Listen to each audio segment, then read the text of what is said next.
Video perlihatkan sejumlah pegawai tidur siang di kantor saat menjalani puasa Ramadan ketiga, viral di TikTok. Rekaman video itu diunggah oleh akun TikTok @munofafrodite.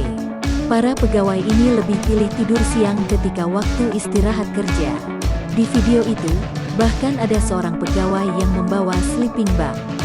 Hingga artikel ini tayang, video itu ditonton sekitar 300.000 viewers TikTok. Sejumlah warganet pun ikut berkomentar atas video itu. Yang pakai sleeping bag panutan, tulis @hendrastono. Pengunggah, yakni Marliana Wulansari atau disapa Wulan, membenarkan sejumlah pegawai di video itu rekan kerjanya sendiri. Ia dan beberapa rekan kerjanya bertempat lokasi kantor di kawasan Srengseng, Jakarta Barat. Saya rekam sendiri iseng karena lucu lihat rekan berjejer tidur siang di jam istirahat, dari hari kedua puasa dan ketiga, cerita Wulan kepada Tribun News, Senin, tanggal 19 April tahun 2021.